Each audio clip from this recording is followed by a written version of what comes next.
Good day to you. Welcome to the Liz Wheeler Show. Well, President Trump did not get indicted yesterday. I'm sure you noticed that. If you're anything like me, you were sitting around all day waiting for that indictment to happen. It did not happen. It's not so much that the Daily Mail, who had published this exclusive the day before saying that President Trump was going to be indicted on Wednesday, actually, not Tuesday like Trump had originally predicted. It's not that the Daily Mail was wrong in their prediction. It's that something additional happened to alter their prediction. What happened was there was testimony from an individual by the name of Bob Costello. And the reason basically that this indictment, it's not for sure off or anything. It's possibly just delayed. It might still happen. It might be off. I don't know. I don't know what's going to happen at this point. Things are changing. But the reason the indictment didn't happen is actually for the most hilarious reason. The funniest thing that I've seen all day. It happened because somebody told the truth. And they told the truth in a way, not just like you and I tell the truth about this all the time. We can analyze this allegation against President Trump and see that it's completely phony, it's bogus. Not just in that way, not just the public talking about the truth, not just Trump talking about the truth, but there's this attorney by the name of Bob Costello who was actually advising Michael Cohen when Michael Cohen was Trump's personal attorney during this whole ordeal.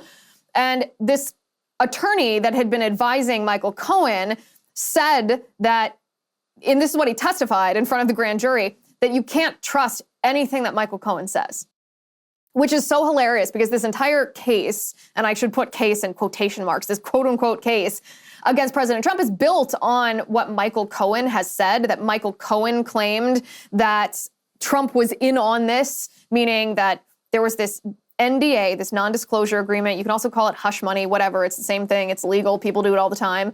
That this hush money payment to Stormy Daniels was, Trump claims that Michael Cohen did this on his own. He had no awareness of it. Michael Cohen claimed that Trump was in fact in on it. Therefore, Trump would be culpable for this falsification of business documents because he wrote that it was legal fees that he was paying back to Michael Cohen. It's super colluded.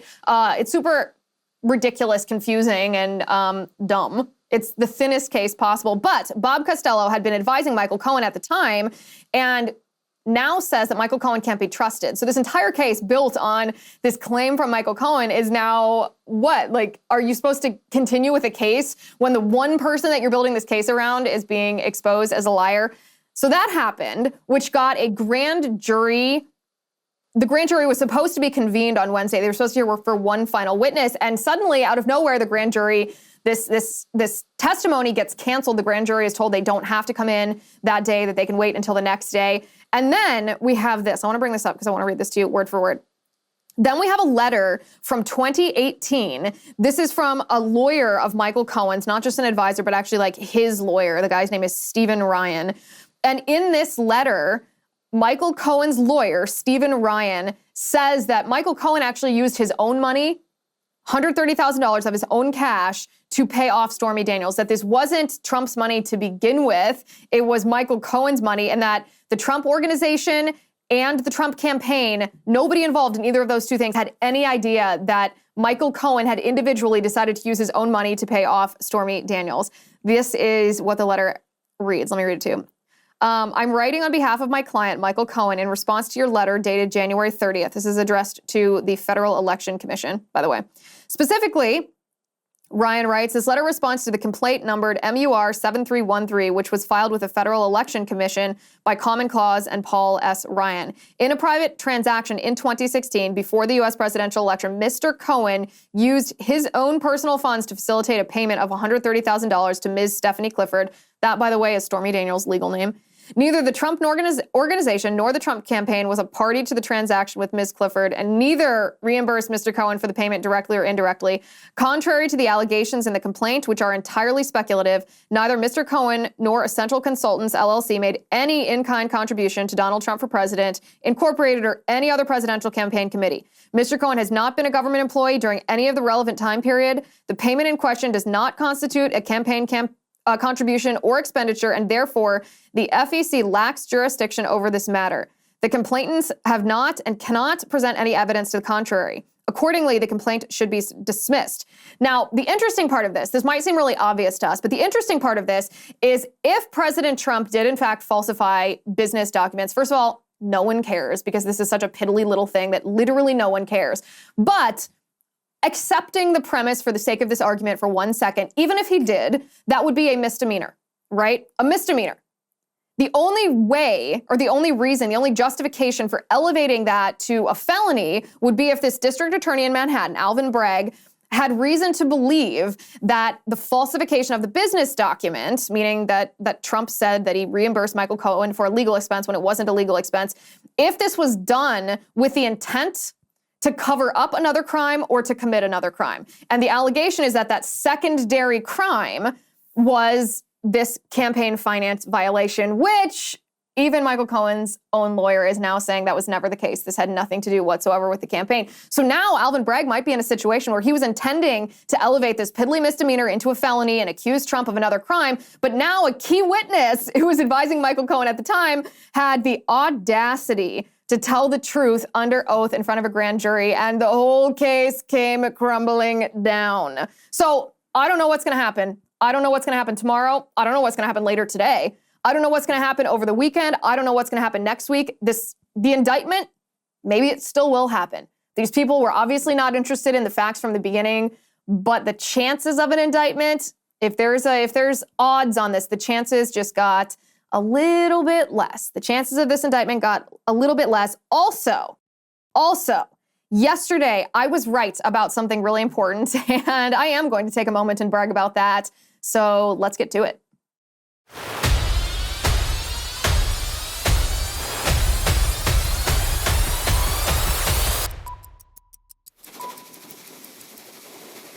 All right, guys, I want to talk to you about Relief Band. I hate to make myself sound like I'm, not a perfect delight 100% of the time, but the truth is I am the worst person on earth to take a road trip with, like the worst. I get car sick and it makes me fussy and nobody in that car has a good time.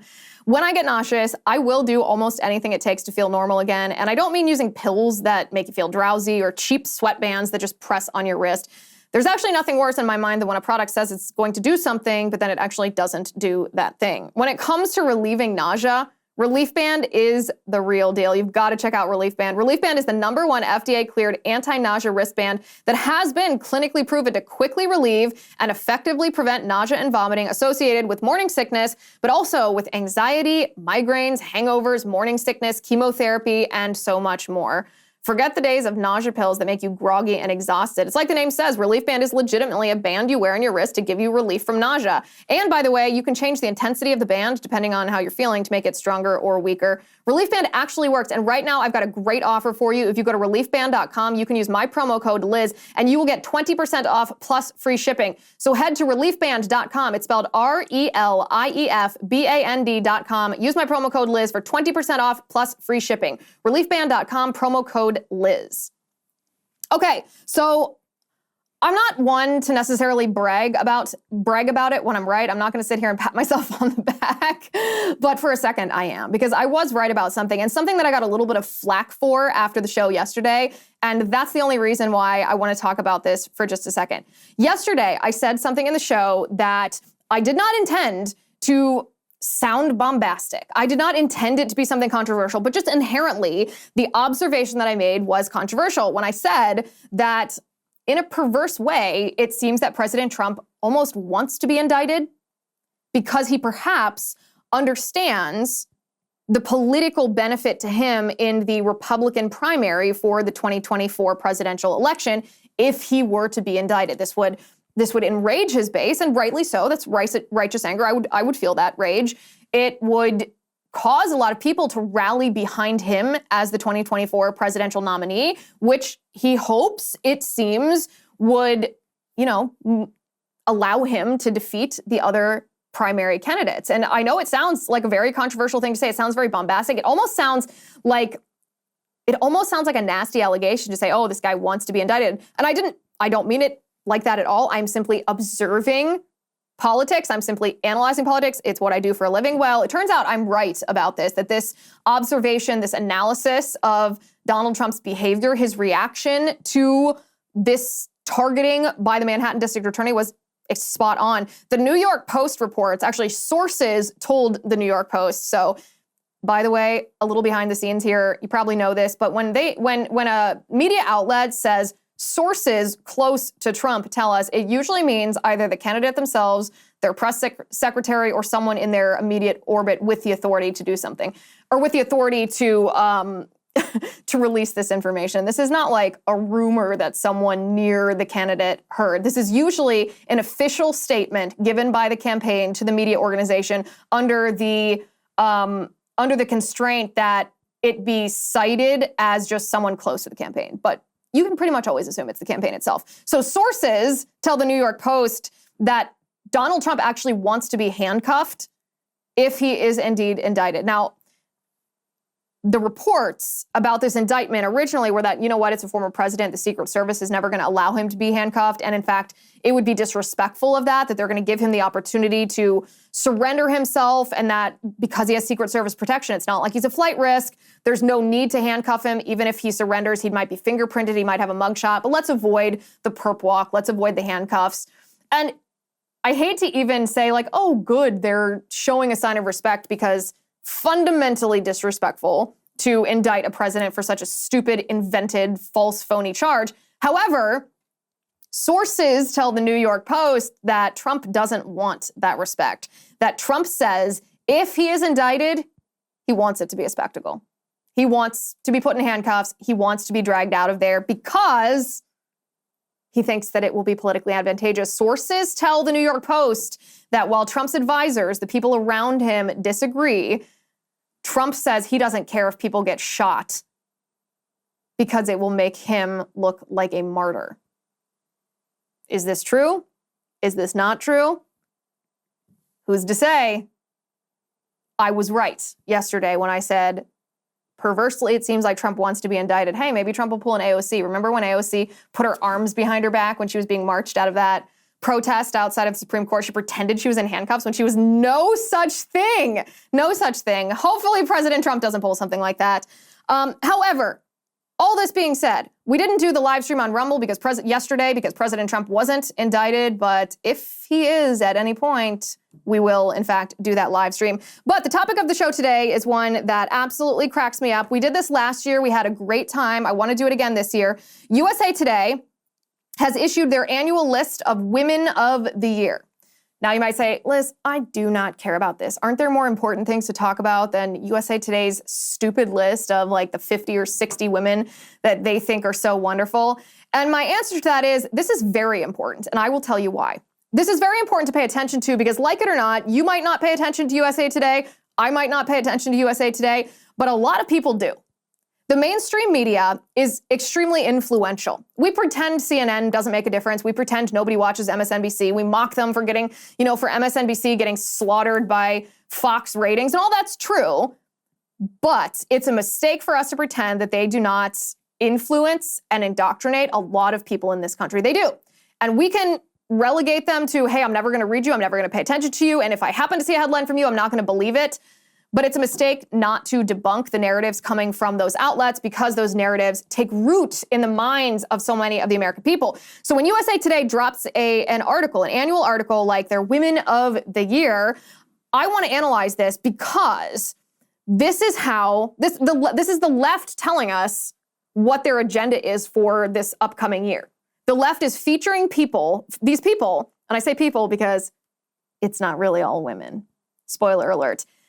I want to talk about why these people were chosen to be featured. I want to talk about the cultural impact that each of these women has. And I want to talk about what each of these women is encouraging. Because the left actually always tells us what they're going to do. They tell us what their agenda is. They tell us what their strategy is. They even reveal their tactics. And if we don't pay attention, then, oh my goodness, we're surprised when these bad things, critical race theory and queer theory and DEI and all these things start popping up all around us. We're surprised. But if we had listened, the left actually told us what they were going to do. That is true in this case. USA Today, Women of the Year. Each of these women was chosen because she, or perhaps he, embodies something that the radical left wants America to be. They want to infuse this into the culture. So the perfect example of this is the first, quote unquote, Woman of the Year from USA Today, who is a man. This is a man on the list. Last year, you'll remember, USA Today featured Dr. Rachel Levine. This year, it's Lei Finke. Lei Finke, this is what USA Today says. She never planned to be a politician. Now she is the first transgender legislator in the state's House of Representatives fighting to build a better future for trans youth.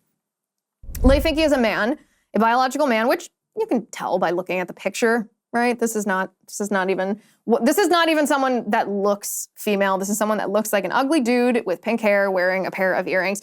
This person is extremely dangerous, obviously, because this person is now in charge of or part of the legislative body in the state of Minnesota. And the reason that USA Today chose this man as a Woman of the Year is because USA Today knows that queer theory and the obliteration of objective truth is critical to ushering in Marxism into our country. So they pretend that a man can be a woman just because he identifies as a woman and puts on some red lipstick.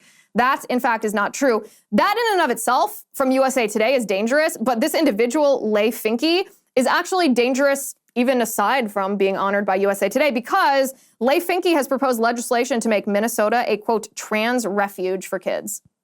This is a sanctuary state. This is essentially what this means, a sanctuary state for children who want to transition, who want to go on puberty blockers, who want to go on cross-sex hormone therapy, who want surgical transitions. Maybe a young girl wants her breast removed. A young boy wants to have his penis removed in the name of gender identity. And this Minnesota state legislator, who is a man identifying as a woman, dressed up in women's clothing, is trying to make Minnesota a state where young children, if their parents say no, if they live in a state where it's illegal, they can come into Minnesota and they're allowed to access that won't even call it healthcare. They're allowed to access that mutilation and those pharmaceutical drugs. That's extremely dangerous, but that is something that the radical left is going to try to do throughout the course of the next year. Mark my words. That's one of their primary agendas, is to make blue states not just havens of radical leftism, but actually a sanctuary state where if you are not able to access an abortion, if you are not able to perform an abortion, if you are not able to drug children and mutilate their bodies in the name of gender identity, you can go to a blue state and all of the parental rights that existed in the red state will be terminated in the blue state, and the blue state will take over your children. Terrifying. Second on the list is a woman named Bobby Cordano. Now, this woman is actually a woman. This Bobby Cordano is the honoree of the District of Columbia. By the way, USA Today divided up this list into honorees from each state plus national honorees. We're not going to be able to get to all almost 100 women, but we are going to get to some of the good ones. Bobby Cordano is from the District of Columbia. This is what USA Today writes. She's the first deaf woman and first openly LGBTQ person to become president of Gallaudet, the world's only liberal arts university for deaf and hard of hearing people. Okay, so at first, this seems just like virtue signaling, like, oh, did they pick her just because she's deaf? Is this a pretend glass ceiling moment? Well, no, that's not the real reason here. The real reason is because Bobby Cordano, this is what it says on the website of the college where she is president. It says, President Cordano is vigilant in infusing equity, diversity, and inclusion into all aspects of the college. Oh, equity, diversity, and inclusion. So DEI. This individual is not being honored because she did something cool. She's not being honored because she added something to society. She's being honored because she meets these check boxes that make her some sort of victim. Oh, she's a lesbian. Cool. Oh, she's deaf. Cool. That means she must be marginalized, right? Both marginalized characteristics. And then, of course, in response to that, she pushes DEI, radical leftist agenda. This is what the left likes. They're not interested in what she's accomplished. They're interested in whether they have co-opted her into being a pawn in their goal to push Marxism on the United States. Then we have the Hawaiian honoree. Her name is Pua Kasi, or Pua Case. This is what USA Today says in description of her. Committed to keeping native Hawaiian customs, culture, and language alive, Case helped organize the Mauna Kea, probably not pronouncing that correctly, Mauna Kea movement to protest installation of a telescope on the dormant volcano.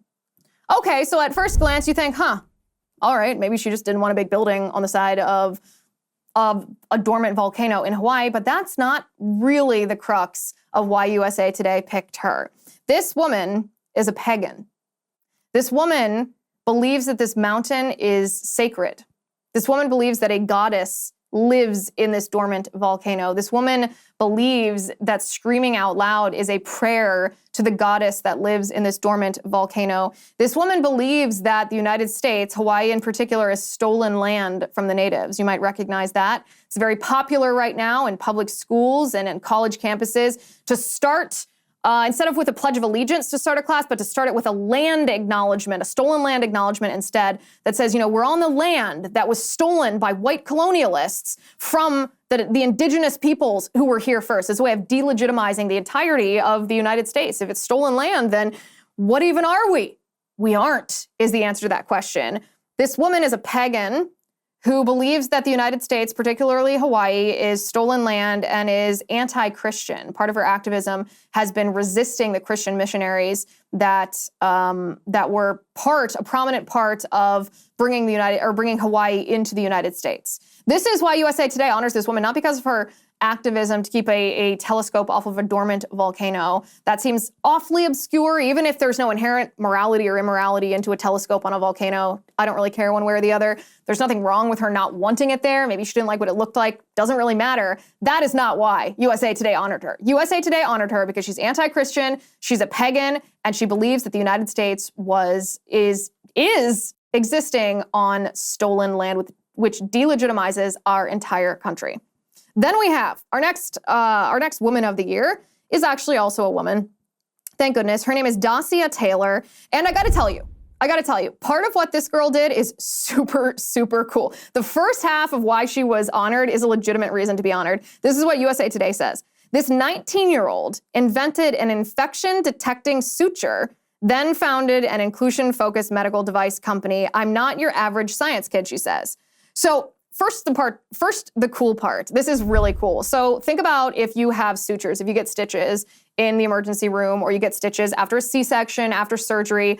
I use the C-section example because that's what motivated this young woman. She said that, a lot of women after C-section, their sutures, their incision gets infected. She invented a really cool way of detecting this infection before it makes women sick. She found out that when there's an infection on the skin, the pH of the skin is the first thing that changes, or perhaps the precursor to the infection.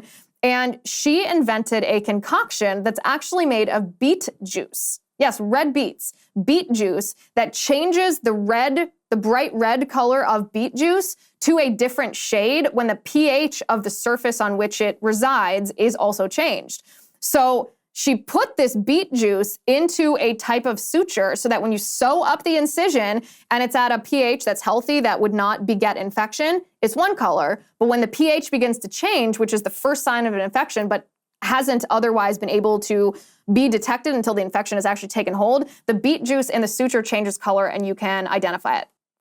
I read that and I was like, wow, that is super, super cool. And she's 19 years old. Holy cow, this is really awesome. That's the cool part. That, however, is not exactly why she's being honored. She's being honored because she is pushing equity. In fact, she says one of her biggest goals is equity and global health. Now, equity is not equality. Equity is not equal access. Equity is not equal opportunity. Equity is equal outcome. Health equity, specifically, is the deprivation of medical care for people based on the color of their skin. So, for example, during the pandemic, there was this health equity policy that said certain people could, this was in a healthcare system in the state of Ohio. There was this policy that said that people who wanted to access monoclonal antibodies, because there was a shortage of monoclonal antibodies, had to qualify for those antibodies. And it wasn't based on whether the person was old or whether the person was overweight or had pre-existing conditions. None of those factors were the primary factor in saying, like, okay, you get to go to the front of the line because you need this the most. Skin color was actually taken as a factor that was worth more than any other factor regarding whether you qualify for these antibodies. And it's racial discrimination. Health equity is racial discrimination aimed at white people that would say you don't get medicine because of the color of your skin. It's really, really evil stuff. And USA Today, maybe they were likewise impressed with her medical invention, but that's not why they picked her. They picked her because the radical leftist agenda is focused on this idea of health equity, which is not just destructive, it's downright evil. So our next Our next honoree, our USA Today honoree, we're going to get to her in just a second. But first, I want to talk to you about American Hartford Gold. Let me ask you a question. Is it only me, or does the future feel more insecure and uncertain by the day? At every turn, we're getting less for more, I swear. While record high inflation, soaring interest rates that, by the way, just went up again, and the looming recession are threatening businesses, jobs, and our retirement funds. Even Fed Chair Powell warned us to brace for more pain. Fortunately, there is a way to secure your hard-earned nest egg. You can do what I did. You can call the only precious metals dealer I trust, American Hartford Gold. They make it simple and easy to protect your savings and retirement accounts with physical gold and silver. With one short phone call, they can have physical gold and silver delivered right to your door or inside your IRA. And if you call them right now, they will give you up to $1,500 of free silver on your first order. So don't wait. Call them now. Call 866-781-7499. That's 866-781-7499. Or if you prefer text messaging, you can text the word Liz to 65532. Again, that's 866-781-7499 or text Liz to 65532. You will be glad you did this. All right. The next woman on USA Today's Women of the Year list, her name is Sadiqa Reynolds. She's from Kentucky. Sadiqa Reynolds. This is what USA Today writes about her. An outspoken advocate for racial justice, the former Louisville Urban League president helped pave the way for Black women in her community and beyond. Well, that's a little vague, isn't it? That's a little vague. So I took it upon myself before the show to do a little research about her. I looked on her Twitter account, and one of the first tweets, about 10 tweets down on her Twitter account, says, "Do not vote for Daniel Cameron for anything." Daniel Cameron, of course, is running for governor in the state of Kentucky. Daniel Cameron is a Black man, but he has the audacity to be a Black man who is a Republican. That is why Sadiqa Reynolds is being honored, because she is a political activist in the state of Kentucky, which is a red state, and she is advocating for blue policies in a red state, as if Louisville, by the way, hasn't suffered enough from blue policies, especially in their police force. My goodness. But of course, this is what USA Today and the rest of the radical left want. They want radical leftists to infiltrate red cities and red states to try to turn them blue. The reason that this woman was honored. The next woman on the list is Sherelle Parfait Dardar. She's from Louisiana, and this is what USA Today writes about her. They say, a Native American chief, she's committed to healing the earth, helping her community recover from Hurricane Ida, and mitigating the impact of climate change. This, of course, is the radical left's favorite agenda item, healing the earth. What does this mean? Healing the earth? The earth is not a human being. The earth is not a person. The earth, we are called to be stewards, good stewards of the earth. We don't want to pollute it. We don't want to destroy it. All that's true. Everyone on both sides of the aisle agrees with that. But what the radical left does, what the neo-Marxists do, is they try to elevate the planet to a higher pedestal than human beings.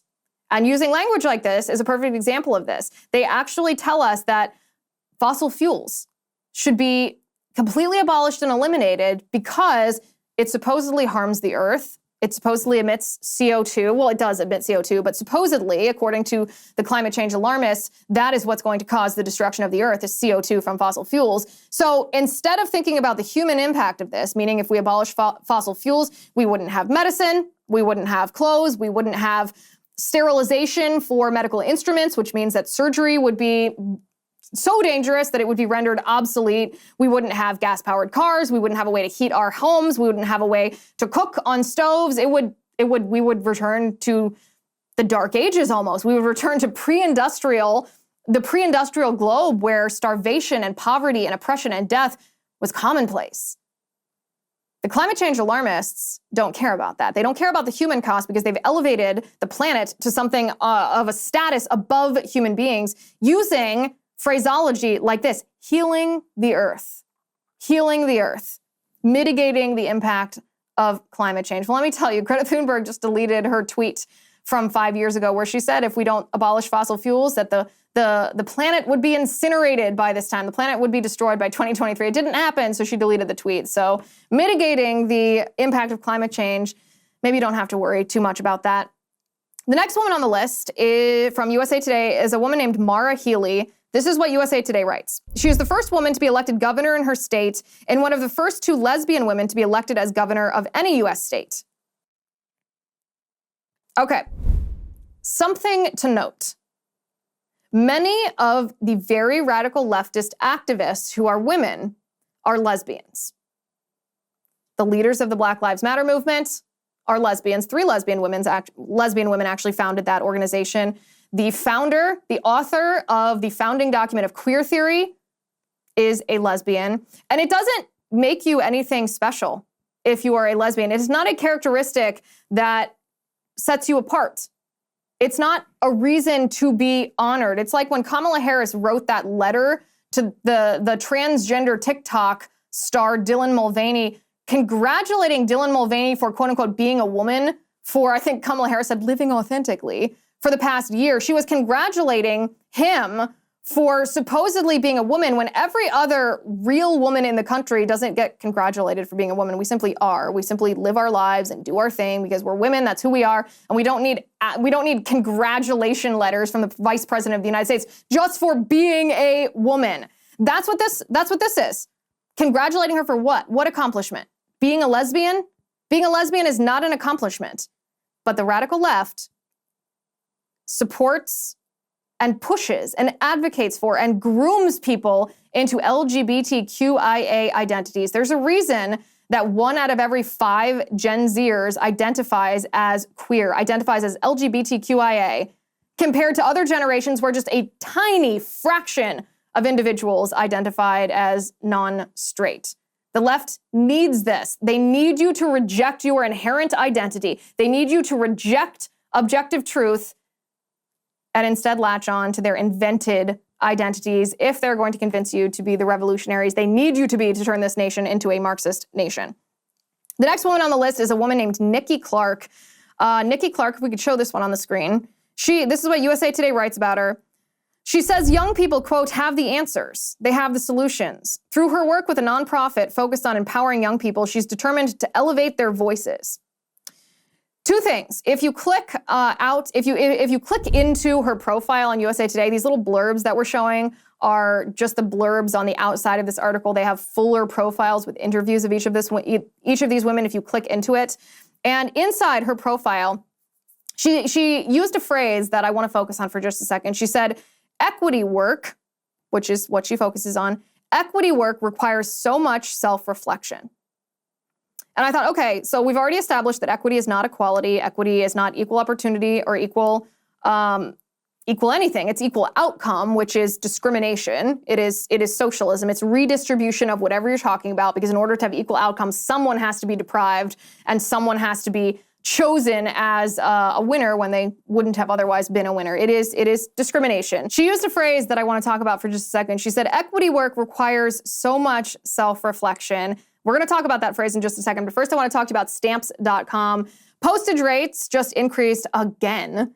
Luckily, stamps.com has the best discounts in the industry with rates you literally cannot find anywhere else, like up to 88% off USPS and UPS. You can get access to the shipping services you need to run your business right from your computer anytime, day or night. No lines, no traffic, no waiting. All you need is a computer and a printer. Stamps.com lets you print your own postage and shipping labels right from your home or your office. I do it from my own computer, right here, this laptop. It's ready to go in minutes. They even send you a free scale so you'll have everything you need to get started. Set your business up for success when you get started with Stamps.com today. Sign up with my promo code Liz for a special offer that includes a 4-week trial plus free postage and a free digital scale. No long-term commitments or contracts. You don't have to worry about that. Just go to Stamps.com. There's a microphone at the top of the page. Click that microphone and enter my promo code Liz. Go to Stamps.com. Click the microphone at the top of the page and enter code Liz, and you will receive a special offer that includes a 4-week trial plus free postage and a free digital scale. Stamps.com, promo code Liz. So Nikki Clark uses this phrase, equity work requires so much self-reflection. And first of all, we know that equity is not equality, it's not equal opportunity. Equity is discrimination, it's socialism essentially, because in order to have equal outcome, you have to redistribute whatever it is that someone was trying to achieve, which means you have to take it away from someone who would have achieved it to give it equally, quote unquote, equally to someone else. Equity is wrong, it's bad, it's evil.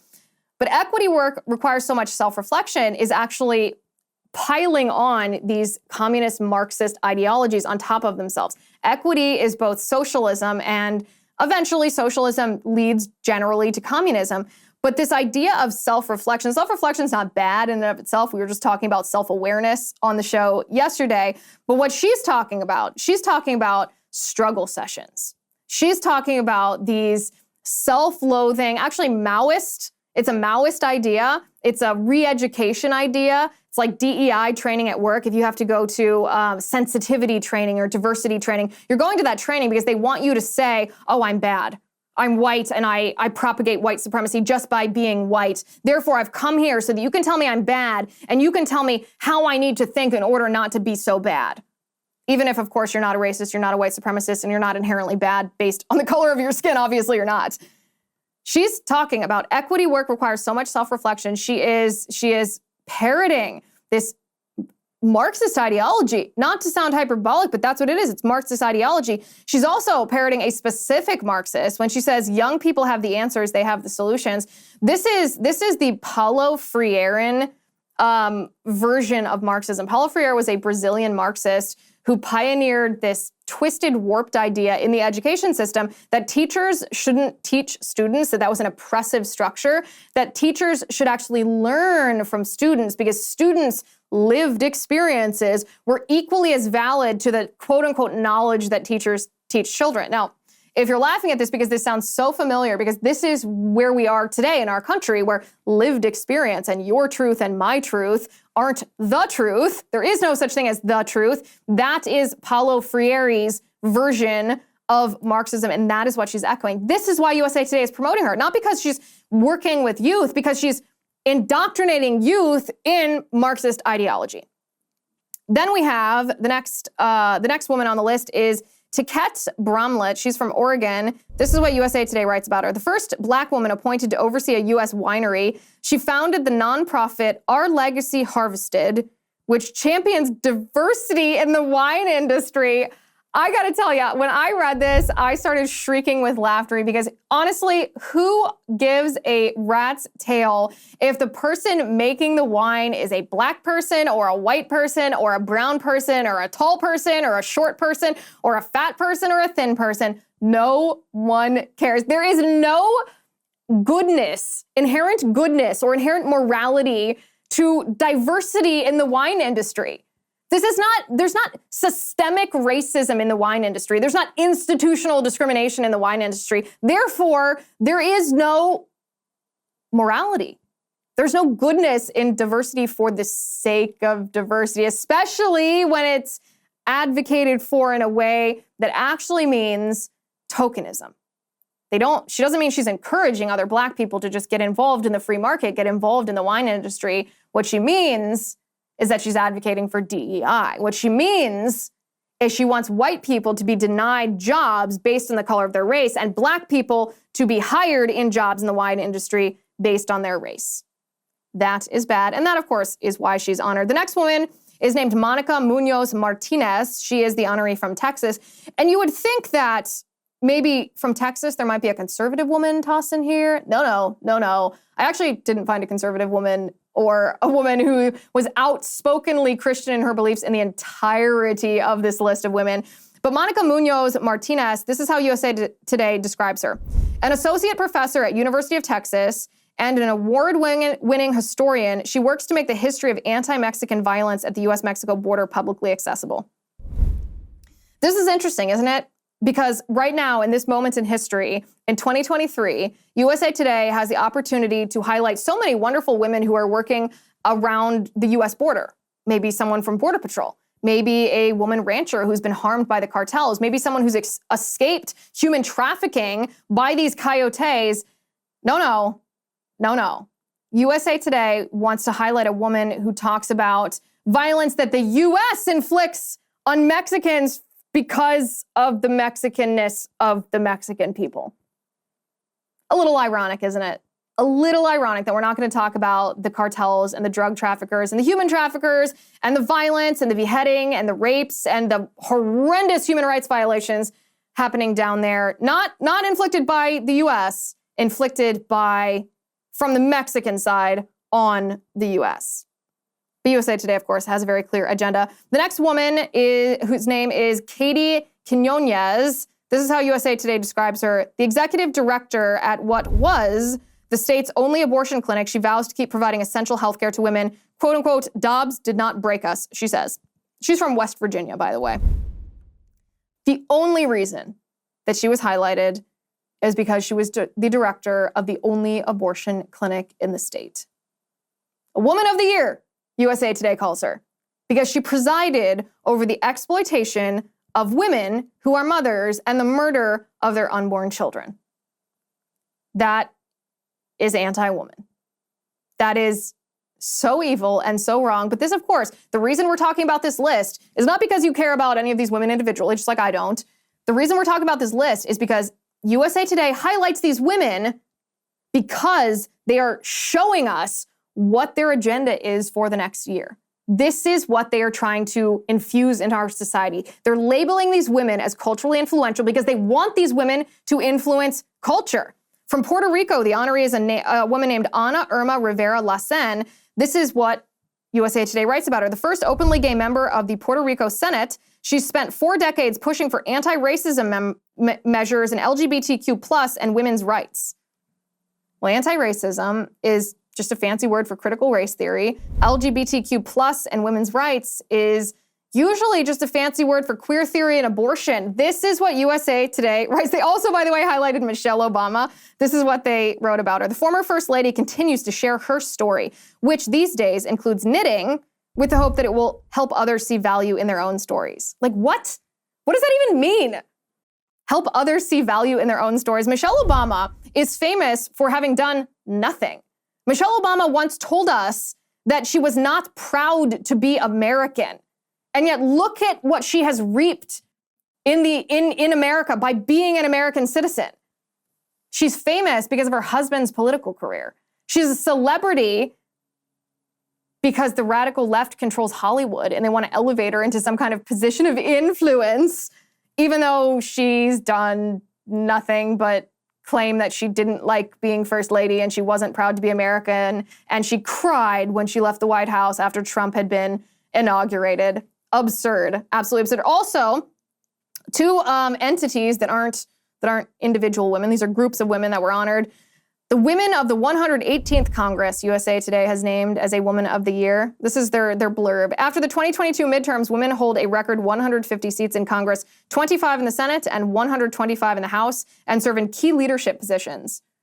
Of course, when they highlight Elise Stefanik, who is the highest ranking Republican woman, they highlight only her policies that aren't conservative. Elise Stefanik is not really conservative. She's not a good conservative. She's a major rhino. The only reason actually that she's elevated to the position that she's in is because she defended Trump during the hearings of the Ukraine impeachment, and she was great on that. Kudos to her. She did wonderfully. Trump then decided that she was on his side, and he elevated her. But she's actually a total rhino who believes in things like the Equality Act, which would force schools to allow biological men into women's locker rooms and bathrooms. Like, she's not conservative whatsoever. So, of course, the brief mention that USA Today gives of the Republican side of the women in Congress, they're talking about Elise Stefanik's not conservative stances, which is, of course, absurd. And then, of course, USA Today honors the U.S. women's soccer team. This is what they write. Matching their success on the field, the players won in the legal arena too, ultimately prompting Congress to pass the Equal Pay for Team USA Act. Gross. These women don't deserve to be paid equally as the men because they don't do what the men do. The men bring in a ton more money than the women. Therefore, they deserve to be paid more because they earn more. It's really, truly that simple. These women are not facing discrimination. These women are not oppressed. These women are not deprived. These women are living what most people would say living the dream. They're getting to play the sport that they love for a living and getting paid for it, even though no one watches women's soccer. But of course, USA Today is highlighting them because making women think they're victims and making women who have been convinced that they're victims turn to government to discriminate against men in the name of so-called equality, that is what USA Today is all about. There are 2 women actually that seem legitimately cool on this list, like legitimately cool. One of them, her name is Angela Tatum Malloy, and she's from North Carolina. This is what USA Today writes about her.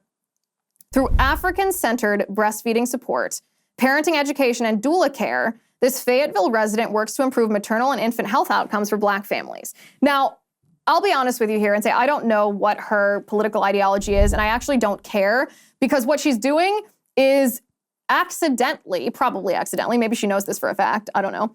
She is exposing the fact that our healthcare system, run by big pharma, run by places like the American Medical Association, the American Academy of Pediatrics, insurance companies, the NIH, the CDC, are anti-science. That the advice and the support you get from our medical industry does not beget the best outcome for moms and babies in pregnancy, in birth, and in postpartum.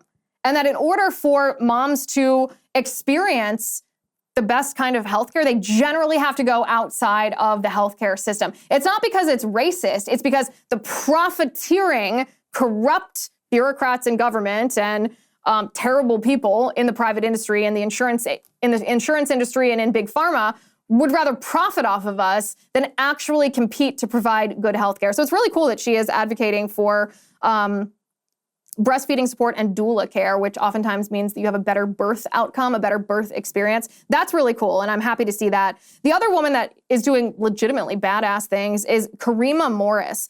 Karima Morris is from New York, and this is what USA Today writes. After her 13-year-old niece was murdered, this Buffalo woman launched a mission to bring other missing children home. Her work also supports families affected by homicide. If you read the full explanation of her work, she literally goes out in her car and hunts down missing children and finds them. This is like the absolute coolest thing. I can't imagine how scary that is. I can't imagine how dangerous that is. She finds children who have been abducted when authorities, law enforcement, don't. That is really, really, really cool. Again, I don't know her political ideology either, but her work is super cool, and her description of her work is not infused with radical leftist, Marxist ideology. So these are, aside from those two, and perhaps the young girl scientist who, at least her science work is cool, most of these women are some of the worst women of 2023. If you are a young woman, if you have a daughter, if you have a sister, if you have a wife, if you have a mother, these are not, if you are a woman yourself, these are not the women to copy. In fact, these women are terrible examples. This is what the radical left wants women to be. They want women to be men. They want women to be victims. They want women to be whiners. They want women not to be independent. They want women to turn to government and to be activists for socialism, communism, and Marxism. And that's why they highlighted each and every one of these women. Find a better role model, but understand that even if you and I laugh off USA Today has incredible cultural impact, and so do lists like this. They're tipping their hand. They're telling us what they want our culture to look like. And if we don't listen, then maybe we're the fools. Thank you for watching. Thank you for listening. I'm Liz Wheeler. This is The Liz Wheeler Show.